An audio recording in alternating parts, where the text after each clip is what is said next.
itu masuk ya dapat Bismillahirrahmanirrahim. Assalamualaikum warahmatullahi wabarakatuh.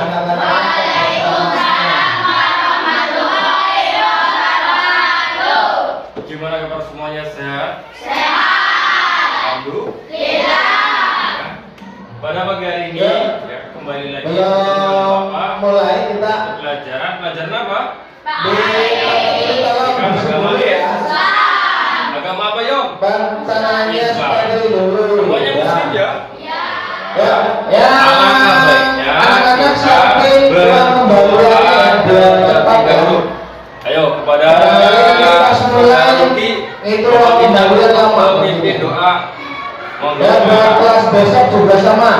Siapkan uang kembali. Ya, boleh.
Akan berjalan lancar dan mendapatkan ilmu yang bermanfaat. Amin amin Allahumma. Tidak lupa sebagai warga negara Indonesia, alangkah baiknya kita menanamkan rasa cinta terhadap tanah air, terhadap tanah air. Ada siap? Hiduplah Indonesia Raya.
Baik, pada hari ini kita akan memasuki pelajaran ya. Kemarin telah membahas pelajaran apa? Ada ingat nggak? Pelajaran kemarin, minggu kemarin. tentang surat Ad-Duha. Hafal tidak surat Ad-Duha? Coba saudara Tristan bacakan surat Ad-Duha dari 1 sampai 11. Ayo.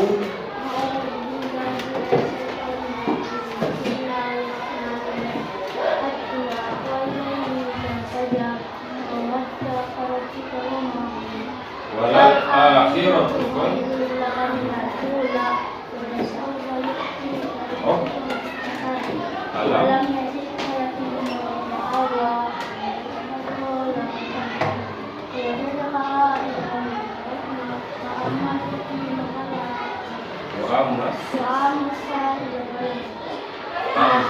wa amma ya, baik, tepuk tangan yang mana? Luar biasa. Kita akan memasuki pelajaran baru bagian selanjutnya. Sebelumnya saudara Dion ya. Dion mana? Berapa? Ada ya. Ada yang tidak berangkat? Hah? Oh ya, alhamdulillah ya. Semoga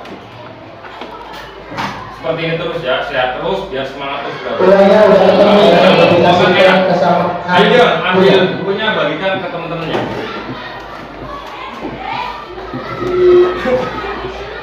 Yang lainnya jangan ribut ya, biar Dion saja yang ambil. Ini di sini ada pizzanya, masih banyak pizza. Kira-kira kita belajar Ad-Duha tadi ya, hari 11. Adakah pertanyaan atau adakah masih adakah yang mochi sama puding masih banyak nih, mochi sama puding. Mochi sama puding masih banyak.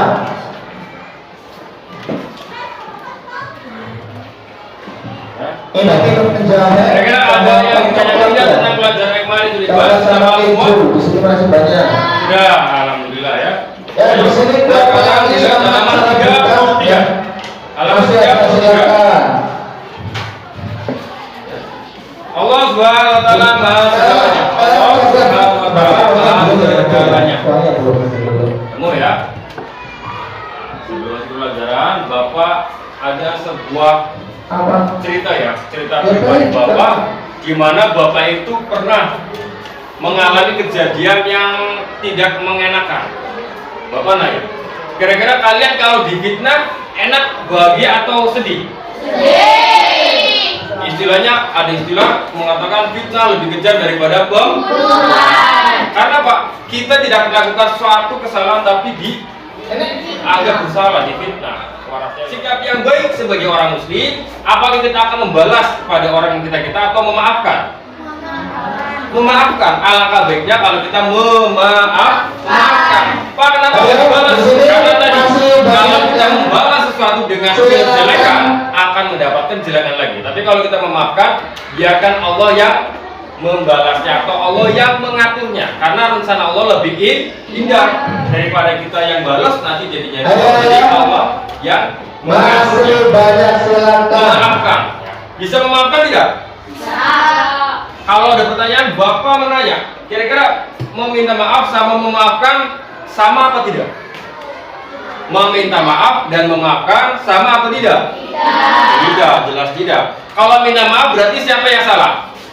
Kita. Kalau memaafkan berarti dia. Ya yang salah kita. Beratan mana kira-kira? Memaafkan atau minta maaf? Memaafkan. Memaafkan minta maaf susah tapi bisa dipelajari, bisa diatur. Kalau memaafkan kan sudah sakit, suruh ikhlasin tapi bisa nggak memaafkan? Bisa.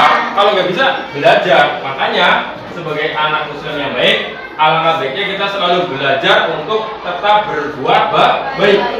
Sudah ketemu halaman 33? Allah Subhanahu wa taala Maha segalanya. Allah Subhanahu wa taala Maha segalanya. Ya. Coba saudari Tania dibacakan tujuan belajarnya dari bab tersebut. Iya, baca tujuan belajarnya. Berdasarkan arti dan makna Asmaul-Husna, Al-Ghafar, Al-Awf, Al-Wahid dan As-Samad.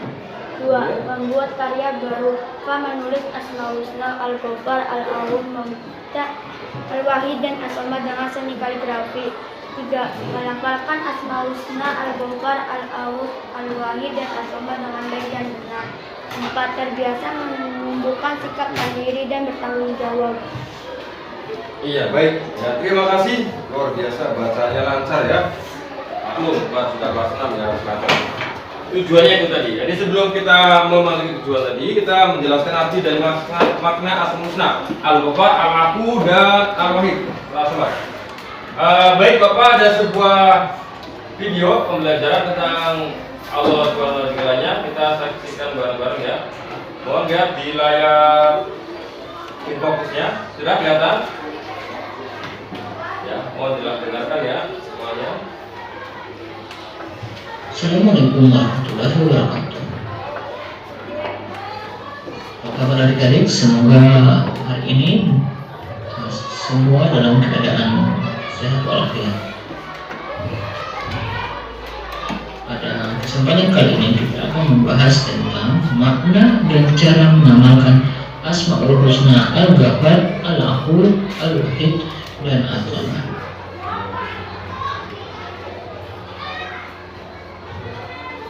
Kita mulai dari makna Asmaul Husna. Al-Ghafar berasal dari kata ghafara yang artinya menutup. Al-Afu berasal dari kata afu, artinya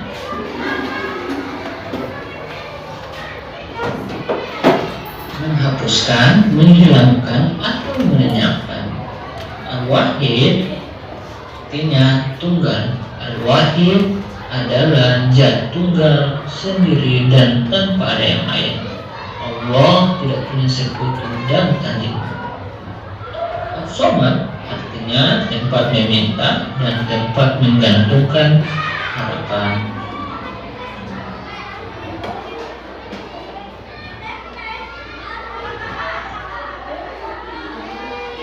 Lalu bagaimana cara adik-adik mengamalkan Asmaul Husna, Al-Ghafar, Al-Afu, Al-Wahid, As-Samad?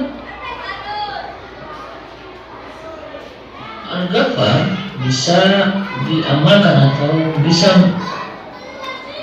diteladani dengan cara membiasakan untuk belajar menutup aib orang lain. Menutup aib orang lain maksudnya apabila kalian mengetahui kesalahan, keburukan atau dosa yang dilakukan orang lain sekecil apapun, baik langsung atau dari orang lain, tidak boleh membukanya atau menceritakannya kembali kepada orang lain agar tidak menyebar dan diketahui orang banyak. Selanjutnya kita ke Al-Afu.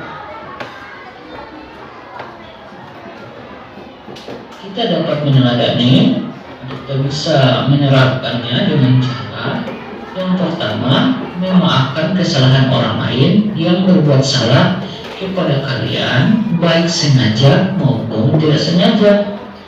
Yang kedua, adik-adik bisa menghapuskan dan melenyapkan semua kesalahan orang lain dari hati agar tidak diungkit kembali selamanya. Ketiga, tidak memelihara rasa dendam dalam hati.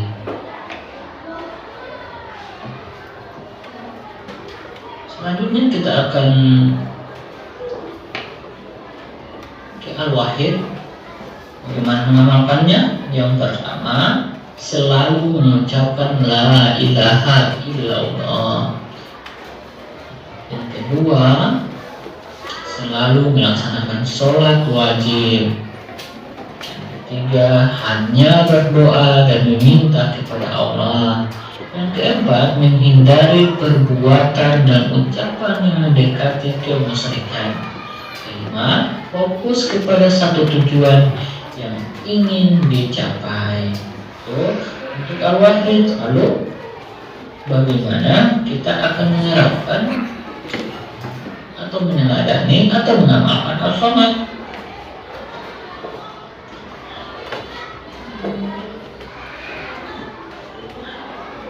Kita bisa menerapkannya dengan dua cara. Yang pertama, kita kita beribadah kepada Allah Subhanahu wa taala dengan sungguh-sungguh. Yang kedua, bermohon hanya kepada Allah untuk mencapai cita-cita terbaik.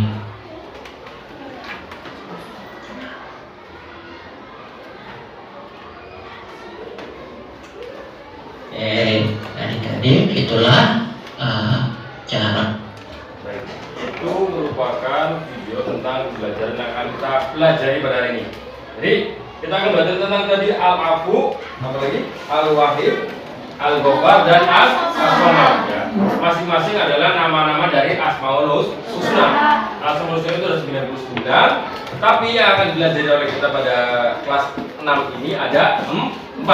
Al-Ghaffar, ya, Al-Wahid, Al-Afu, kemudian As-Samad. Al-Ghaffar, Allah Maha Pengampun, Allah Maha Memaafkan, Allah Maha Esa, As-Samad, Allah Maha Dibutuhkan. Ya. Baik, berdasarkan tujuan dari pembelajaran yang sudah dibacakan oleh teman kalian ya, saudari Tania tadi, ada tujuannya tadi membuat karya berupa menulis Asmaul Husna, Al-Ghaffar. Kira-kira karya apa yang akan kalian kerjakan atau kalian buat untuk memenuhi tujuan pelajaran ini? Kaligrafi itu apa sih? Menulis bahasa Arab dengan indah ya. Sebelumnya Bapak sudah memberikan instruksi pada kalian. Minggu depan nanti kita akan masuki pelajaran tentang Allah Maha Segalanya atau Asmaul Husna ya. Dan Bapak juga sudah ngasih beberapa pembagian kelompok ya. Sekarang dimohon untuk duduk sesuai dengan kelompoknya masing-masing ya. Duduk sesuai dengan kelompok masing-masing ya. Silakan duduk dengan kelompok masing-masing. Ayo sesuai kelompoknya. Ayo ya, meja digerakkan.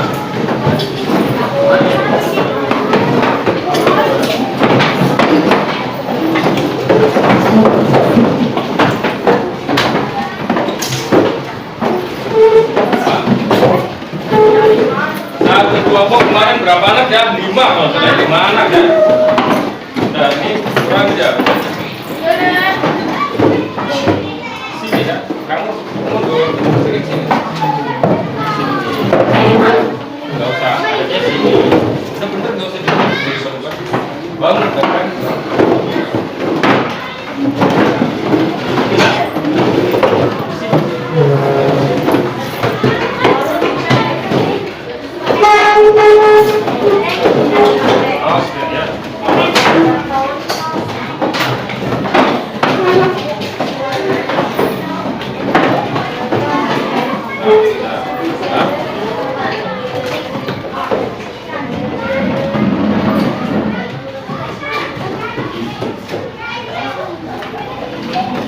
Sudah sesuai dengan kelompoknya. Kelompok 1 mana kemarin? Kelompok 1 mana? Oh ini 1. Siapa aja? Berarti Dion, Rahmat, Arya, Harun, ya baik. Semuanya ada ya, komplit ya. Ya. Kemarin Bapak sudah instruksikan untuk membuat suatu karya ya. Kira-kira sudah buat atau belum? Sudah. Baik. Sekarang coba diperlihatkan karya yang kemarin Bapak ya per kelompok. Baik, coba ini Al-Ghaffar. Ini kelompok berapa? Kelompok 3 ya. Apa ini? Al-Afu. Baik sekali ya. Luar biasa. Ya. Ini Al-Afu, Allah Maha Memaafkan ini ya. Mengampuni ya. Baik. Nanti hasilnya nanti Bapak pajang di kelas, gak apa-apa ya? Kelas, nanti ada nilai kelasnya. Luar biasa. Bikin semua kan? Semua. Baik. Al-Wahid. Kelompok berapa ini? Kelompok 2. Ini semuanya ikut ngerjain bareng. Bagus sekali. Al-Wahid. Selanjutnya kelompoknya siapa ini? Pepet. Ikut kerjain nggak Pen? Al-Ghaffar ya. Al-Ghaffar baik sekali. Oke, nanti dipasang di kelas. Apa mau dibawa pulang lagi? Janganlah buat kelas kenang-kenangan. Ini kelas 6 tahun 2024. Bikinnya kayak gini di kelas 2025 bikinnya lebih keren lagi. Al-Ghafar juga ya. Semuanya ikut kerjain. Kelompok. Jadi kerja kelompok itu berarti kerja bareng-bareng, bukan kerja deret-deret ya. Gitu. Baik. Semuanya sudah bagus. Hasilnya juga sangat memuaskan ya. Bapak kemarin sempat ada pikiran nih kayaknya nggak ngumpulin anak-anak, tapi ternyata luar biasa. Ternyata semuanya bikin. Pak katanya nanti kalau semuanya bikin ada hadiah buat kelas 6. Iya, siap Bapak siapkan. Tapi hadiahnya buat kelas ya. Hadiahnya buat kelas. Nah, itu dipakai di kelas, jangan bawa pulang lagi, taruh di kelas nanti. Kemudian ya, semuanya sudah bikin. Al-Wahid itu apa? Al-Wahid artinya tunggal. Al-Wahid adalah zat tunggal sendiri dan tanpa ada yang lain. Allah tidak punya sekutu dan tandingan. Ciri-ciri orang yang mengimani kemahaesaan atau kemahatunggalan Allah diantaranya adalah A. Selalu mengucapkan la ilaha illallah. B. Selalu melaksanakan sholat wajib. C. Hanya berdoa dan meminta kepada Allah. D. Menghindari perbuatan dan ucapan yang mendekati kemusyrikan. E. Fokus kepada satu tujuan yang ingin dicapai. Kesimpulannya dari konsep Allah Al-Wahid adalah penegasan tentang keesaan Allah. Dalam Islam, Al-Wahid berarti bahwa Allah itu satu, tanpa sekutu dan tidak ada yang berupa dengannya. Ini menegaskan pentingnya tauhid, yaitu mengakui bahwa hanya Allah yang berhak disembah dan tidak ada kekuatan lain yang dapat menandinginya. Keesaan Allah ini juga mencakup aspek keagungan, kekuasaan dan kebijaksanaannya dalam mengatur seluruh alam semesta. Prinsip ini menjadi dasar dalam akidah dan ibadah dalam Islam. Sudah? Ya, baik, tepuk tangannya mana? Itu Al-Wahid. Jadi seperti yang dikatakan teman-teman kita, bagaimana caranya mengamalkannya dan apa dari definisi dari Al-Wahid tadi? Al-Wahid itu adalah Maha Esa atau Maha Tunggal. Sekarang Bapak mau nanya ini nomor berapa? Satu. Tentang Al-Ghafar. Apa yang dimaksud Al-Ghafar? Coba jelaskan. Al-Ghafar berasal dari kata ghafar yang artinya menutup. Iya, baik. Dalam bahasa Arab, kata dasar ghafar dapat membentuk menjadi kata yang sangat beragam seperti istighfar, permohonan ampun, maghfirah, ampunan, ghufran, ampunan, karim yang mengampuni, ghafur pengampun, ghufrah penutup, ghafir yang menutupi. Meneladani Al-Ghafar dengan cara membiasakan untuk belajar menutupi aib orang lain. Menutupi aib orang lain maksudnya apabila kalian mengetahui kesalahan dosa yang dilakukan orang lain sekecil apapun, baik langsung atau dari orang lain, tidak boleh membukanya atau menceritakan kepada orang lain agar tidak terlibat dan diketahui orang banyak. Rasulullah SAW bersabda, siapa yang menutup aib seorang muslim, Allah menutupi aibnya di dunia dan akhirat. Iya, baik, terima kasih. Tepuknya mana? Ya, itu adalah Al-Ghafar. Jadi alangkah baiknya kita menutupi aib dari orang lain, jangan kita mengeluarkan aib ya. Jadi mungkin cukup sampai di sini ya pelajaran tentang Allah Maha Segalanya. Ya, Bapak anggap semuanya sudah paham ya. Jadi intinya ya, bahwasanya Allah itu tadi memiliki sifat Al-Ghafar, Al-Afu, Al-Wahid, dan As-Somad. Semuanya setelah kita paham, setelah kita pelajari tahu artinya, harus kita gunakan atau aplikasikan dalam kehidupan sehari-hari. Bagaimana caranya kita mengamalkan asmaul husna Al-Ghafar, As-Somad, Al-Wahid, dan Al-Afu. Jangan sampai kita sudah belajar kemudian kita melupakannya. Nanti pertemuan selanjutnya Bapak akan meminta kalian ya untuk diskusi bareng-bareng, menyesuaikan kelompok lagi, tapi sesuai dengan minat dan ketertarikan kalian pada model pembelajarannya, kan ya? Jadi kalau sekarang kan kelompoknya perempuan-perempuan, laki-laki, jadi dengan jenis kelamin. Kalau nanti ini pertemuan selanjutnya, Bapak bikin kelompoknya sesuai dengan minat dan ketertarikan kalian dengan cara belajarnya. Ya, mau itu dengan cara belajar lihat video, cerita, membaca ataupun praktek langsung. Ya. Sampai di sini kira-kira ada pertanyaan atau tidak? Semuanya sudah paham ya? Ya intinya gitu. Selalu mengingat apa yang telah dipelajari, jangan dilupakan. Ya. Karena yang kita dapat harus kita ingat, harus kita ikat, jangan sampai dilepas. Ya. Cukup sampai sini. Ya. Assalamualaikum warahmatullahi wabarakatuh. Waalaikumsalam warahmatullahi wabarakatuh.